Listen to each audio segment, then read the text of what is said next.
Last video तक हम आपको different respiratory volumes and capacities के बारे में पढ़ा रहे थे और हम आपको बहुत सारे रेस्पिरेटरी वॉल्यूम्स के बारे में बताए थे। क्या क्या बताए थे?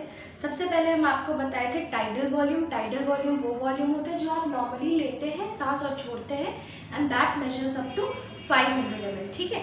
उसके बाद था आपका इंस्पिरेटरी रिजर्व वॉल्यूम, जो आप एक्स्ट्रा एयर ले सकते हैं, and that was around 2500 to 3000 ml, है ना। आप अगर नॉर्मल सांस लेने के बाद आप और कितना सांस ले सकते हैं, ठीक। उसके बाद है एक्सपिरेटरी रिजर्व वॉल्यूम।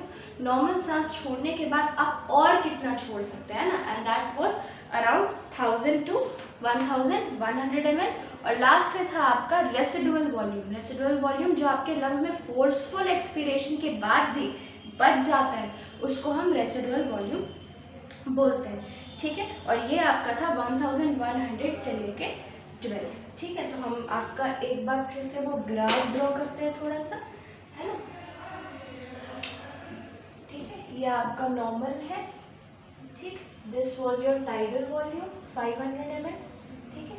यहाँ से यहाँ तक inspiratory reserve volume, expiratory reserve volume and so on. ठीक है।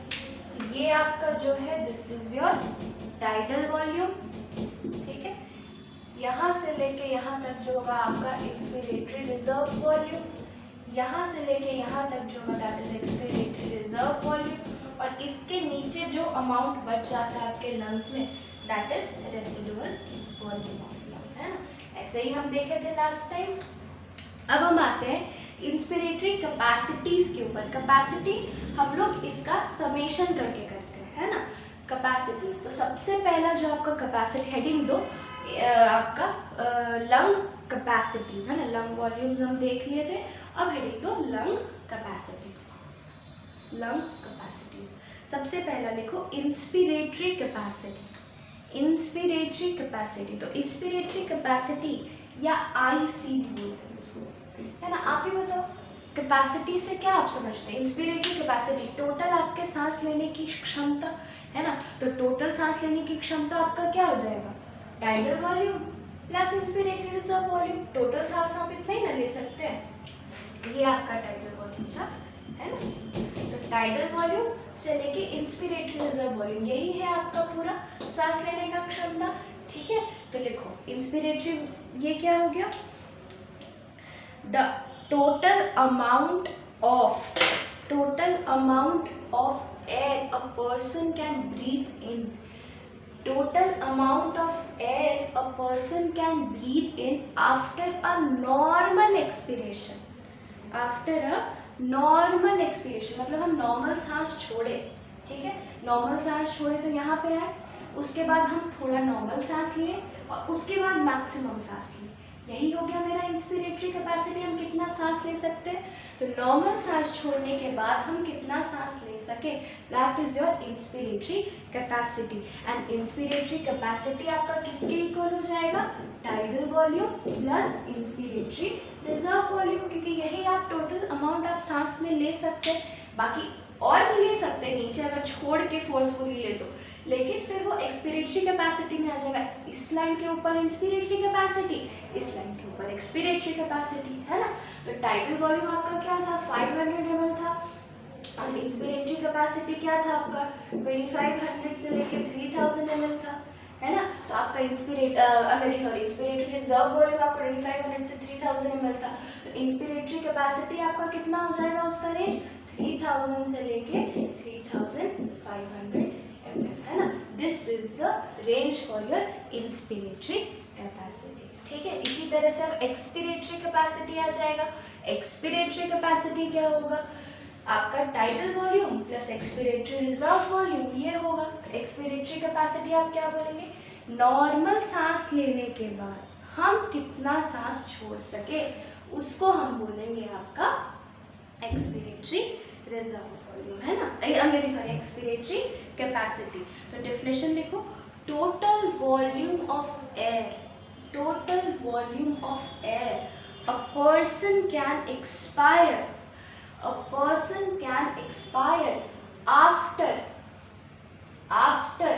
a normal inspiration, ठीक, नॉर्मल इंस्पायर करने के बाद आपका कितना वॉल्यूम आपका एक पर्सन छोड़ सके, दैट इज एक्सपीरियंटरी कैपेसिटी। और एक्सपीरियंटरी कैपेसिटी कितना हो जाएगा, ये भी अगेन टाइडल वॉल्यूम प्लस आपका एक्सपीरियंटरी रिजर्व वॉल्यूम। टाइडल वॉल्यूम आपका कितना था, 500 ml था, 500 ml। एक्सपीरियंटरी रिजर्व वॉल्यूम कितना था, 1000 से लेके 1100 ml था। तो आपका एक्सपीरियंटरी कैपेसिटी कितना हो जाएगा, 1500 से लेके 1600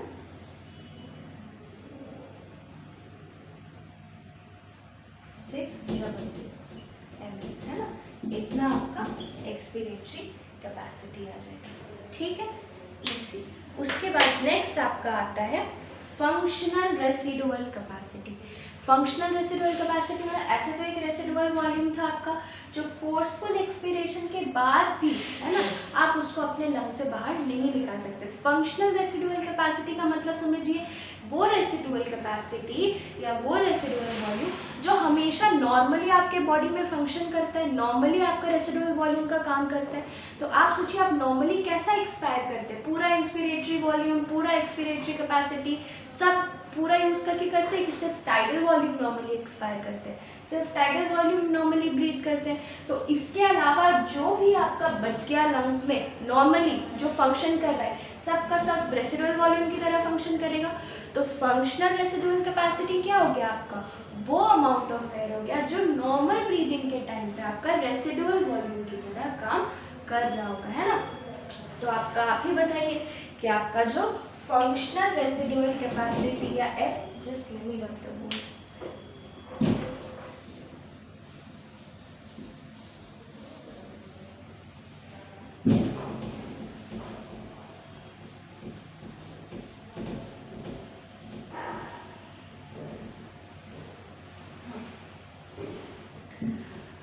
जो फंक्शनल रेसिडुअल कैपेसिटी होगा आपका FRC, है ना, वो क्या हो जाएगा, नॉर्मल एक्सपिरेशन में एक तो रेसिडुअल वॉल्यूम तो आएगा ही, वो कभी छोड़ नहीं सकते। उसके अलावा नॉर्मली मेरे लंग के अंदर कौन सा बच जा रहा है एयर जिसको मैं एक्सपायर आउट नहीं करे, that is expiratory reserve volume, expiratory reserve volume. तो आपका रेसिडुअल वॉल्यूम वाज 1100 to 1200 ना, 1100 to 1200,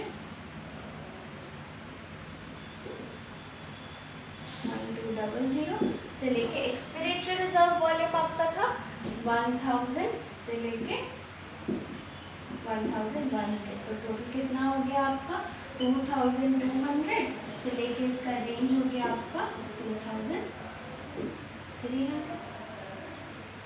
है ना।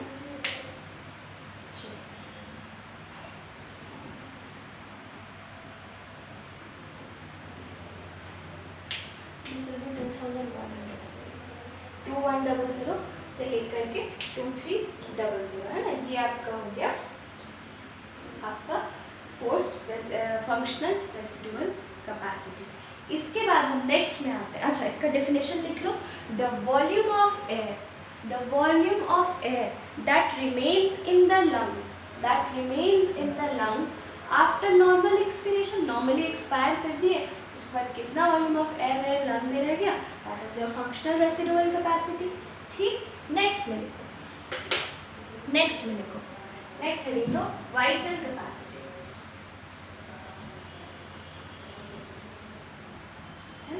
नेक्स्ट लिख दो वाइटल कैपेसिटी। 20 वाइटल कैपेसिटी हम उसको बोलते हैं कितना टोटल वॉल्यूम ऑफ एयर हम ले सके या टोटल वॉल्यूम ऑफ एयर हम छोड़ सके, है ना, टोटल, उसको हम बोलते हैं मेरा वाइटल कैपेसिटी।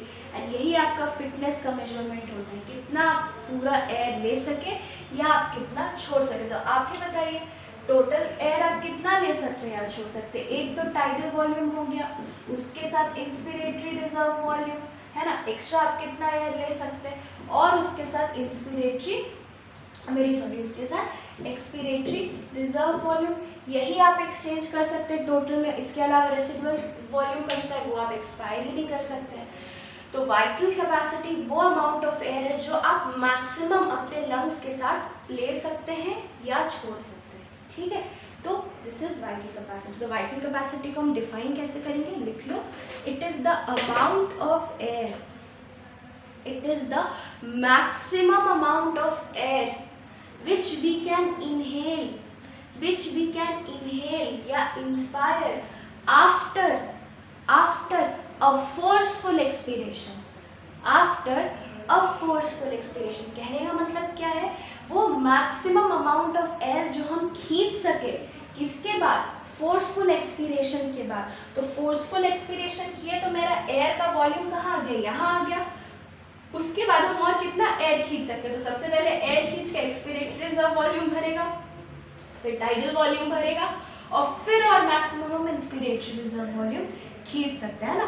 तो the maximum amount of air which we can inspire after a normal expiration के बाद हम कितना maximum amount of air inspire कर सके। या फिर इसका दूसरा टाइप का डेफिनेशन एक और होता है, maximum amount of air which we can expire, maximum amount of air which we can expire after a forceful inspiration, पूरा इंस्पिरेशन करने के बाद हम मैक्सिमम कितना अमाउंट ऑफ एयर छोड़ सके, हम इतना छोड़ सकते हैं। मैक्सिमम इंस्पिरेशन हम किए तो IRV भी ले लिए, उसके बाद क्या किया, हम छोड़ना स्टार्ट किए, IRV छोड़ेंगे, टाइडल वॉल्यूम छोड़ेंगे, फिर मैक्सिमम और क्या, ERV भी छोड़ सकते हैं। तो ये भी आपका सेम हो गया है ना। तो ये दोनों में से कोई एक डेफिनेशन भी लिखोगे तो दैट इज करेक्ट। तो इसका वॉल्यूम आप कर लेना टोटल इसी तरीके से जैसे मैंने कराया है ना। चलिए ठीक है। And last is your total lung capacity, आपका लंग का टोटल कितना कैपेसिटी है ना, that is called as TC। तो टोटल लंग कैपेसिटी आपका क्या हो जाएगा, वाइटल कैपेसिटी वाला सारा tidal volume plus inspiratory reserve volume plus expiratory reserve volume और प्लस एक और बच गया रेसिडुअल वॉल्यूम, ये चारों को मिला देंगे तो आपका क्या हो जाएगा, टोटल लंग कैपेसिटी। आपके पूरे लंग के पास मैक्सिमम टू मैक्सिमम कितना एयर अपने अंदर भर के रहने का ताकत है, that is called as total lung capacity, है ना, that is total lung capacity. यहाँ पे हम लोग अपना प्रोसेस ऑफ ब्रीदिंग, हम आपको 5 प्रोसेस लिखवाए थे रेस्पिरेशन का स्टेप्स, है ना। सबसे पहला उसमें ब्रीदिंग था, that was inhalation and exhalation of gases, वो हमारा खत्म होता है ना। This volume and capacities these are very important, बहुत बार एग्जाम में पूछ देता है, आप अच्छे से समझ के उसको याद कर लीजिएगा, ठीक है।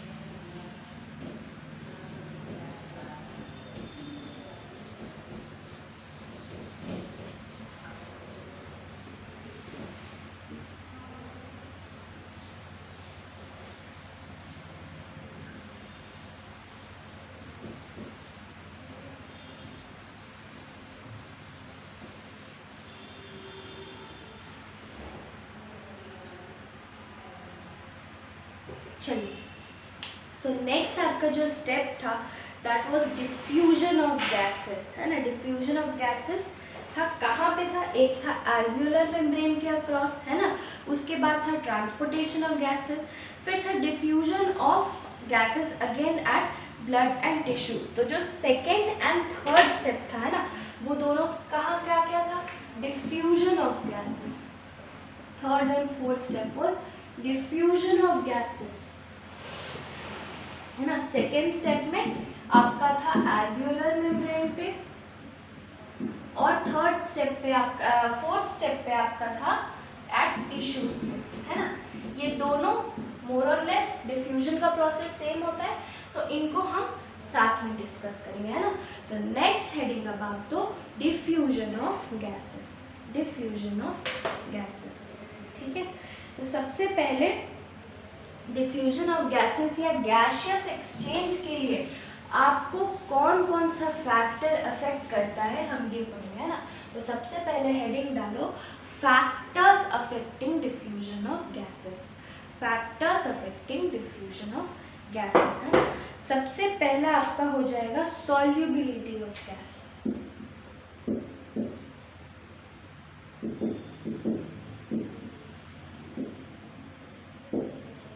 ठीक है, गैसेस कितना ज़्यादा सॉल्यूबल होते हैं उतना ज़्यादा आराम से किसी मेम्ब्रेन के थ्रू डिफ्यूज़ कर पाएंगे ना। जितना ज़्यादा सॉल्यूबल होंगे उतना ज़्यादा इजीली डिफ्यूज़ कर पाएंगे, जितना कम सॉल्यूबल होंगे उतना कम डिफ्यूज़ कर पाएंगे, है ना। तो लिख लो solubility is directly proportional to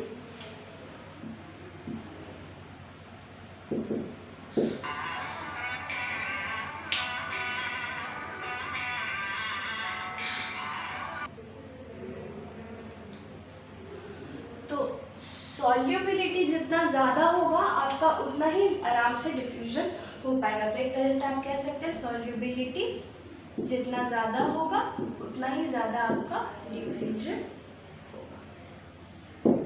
ठीक है, तो अब इसमें एक ये जानने वाली बात क्या है कि जो CO2 होता है दैट इज कार्बन डाइऑक्साइड, उसका solubility is much greater than the solubility of oxygen, है ना। इसलिए कार्बन डाइऑक्साइड को जब हम अपने ब्लड से ट्रांसपोर्ट करते हैं तो वो बहुत अच्छे अमाउंट में ब्लड में डिजॉल्व फॉर्म में घूम सकता है, लेकिन ऑक्सीजन जो होता है वो डिजॉल्व फॉर्म में सिर्फ 3% जाता है ना, only 3% in comparison to carbon dioxide जो कि आपका 25-30% के लगभग सिर्फ डिजॉल्व फॉर्म में ही ट्रांसपोर्ट हो जाता है।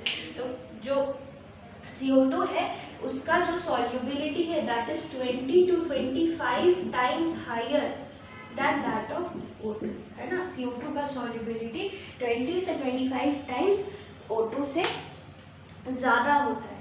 ठीक है, तो ऑब्वियसली CO2 ज़्यादा आराम से डिफ्यूज कर पाएगा इन कंपैरिजन टू ऑक्सीजन।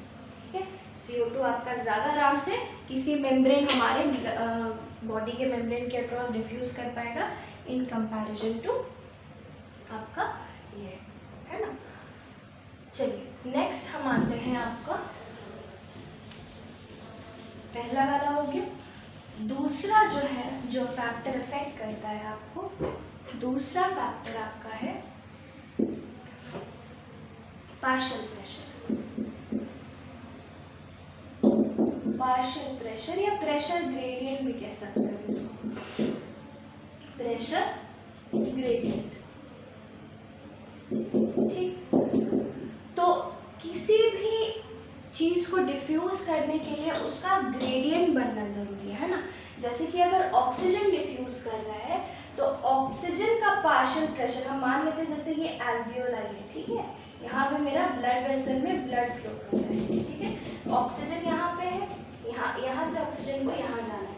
तो ऑक्सीजन का जो पार्शियल प्रेशर मतलब कि अब जैसे मेरे एल्वियोलाई में बहुत सारे गैस है, अगर हम स्पेसिफिकली ऑक्सीजन की बात करें तो हम बोलेंगे ऑक्सीजन जो अपना प्रेशर एक्सर्ट कर रहा होगा सारे गैसेस से अलग, उसको हम ऑक्सीजन का पार्शियल प्रेशर बोलेंगे। कार्बन डाइऑक्साइड होगा वो कार्बन डाइऑक्साइड का पार्शियल प्रेशर हो जाएगा, नाइट्रोजन होगा वो नाइट्रोजन का पार्शियल प्रेशर हो जाएगा, है ना। तो पार्शियल प्रेशर मतलब जो सारे गैसेस में किसी एक गैस का जो प्रेशर एक्सर्ट कर रहा होगा उसको हम उस गैस का पार्शियल प्रेशर बोलते हैं। तो यहाँ पे भी ऑक्सीजन है, यहाँ पे भी ऑक्सीजन है, लेकिन यहाँ पे ऑक्सीजन का एल्वियोलाई एटमॉस्फेयर से कनेक्टेड है, यहाँ पे ऑक्सीजन का पार्शियल प्रेशर ज़्यादा इन कंपैरिजन टू ब्लड में जहाँ पे ऑक्सीजन का पार्शियल प्रेशर कम है। तो ऑक्सीजन का पार्शियल प्रेशर का ग्रेडियंट इधर ज़्यादा है इधर कम है, तो ऑक्सीजन इधर से इधर डिफ्यूज करेगा, है ना। तो सेकंड जो आपका डिफ्यूजन होने के लिए जो आपका ये नेसेसरी है, कंडीशन नेसेसरी है, that is your partial pressure, है ना। जितना ज़्यादा डिफरेंस रहेगा कॉन्सेंट्रेशन में उतना ज़्यादा डिफ्यूजन होगा ना, मतलब जैसे इधर जितना ज़्यादा और इधर जितना कम होगा उतना ज़्यादा जल्दी और इजीली ऑक्सीजन इधर से इधर डिफ्यूज कर पाएगा। जितना ज़्यादा डिफरेंस होगा प्रेशर ग्रेडियंट में उतना ज़्यादा ये कर पाएगा ना। तो second is partial pressure, pressure gradient, जितना ज़्यादा ग्रेडियंट बनेगा आपका उतना ज़्यादा ईजी होगा आपका गैसेस का डिफ्यूज होना। ठीक है, थर्ड लिखिए, third is thickness of membrane. Third is thickness. अब ये जो मेम्ब्रेन बन रहा है, जो भी कवरिंग है जिसके थ्रू डिफ्यूजन होगा, उसका थिकनेस के ऊपर आपका डिफ्यूजन ये करेगा। तो third is thickness of membrane, thickness of membrane, ठीक है। तो ऑब्वियसली आप सोचिए किसके थ्रू डिफ्यूजन होना ज़्यादा आसान होगा। आप एक सिंपल पेपर ले लिया उसके थ्रू पानी पार करना आपको आसान होगा, या पूरा एक मोटा पेजेस का बंडल ले लिया उसके थ्रू पानी पार करना आसान होगा। ऑब्वियसली जितना पतला होगा उतना इजीली आपका डिफ्यूजन हो पाएगा ना। तो जो थिकनेस होगा that will be inversely proportional to diffusion, है ना। जितना ज़्यादा थिकनेस उतना कम डिफ्यूजन, जितना कम थिकनेस उतना ज़्यादा डिफ्यूजन, ठीक है। ये तीसरा पॉइंट हुआ। चौथा पॉइंट आपका जो है दैट इज सरफेस,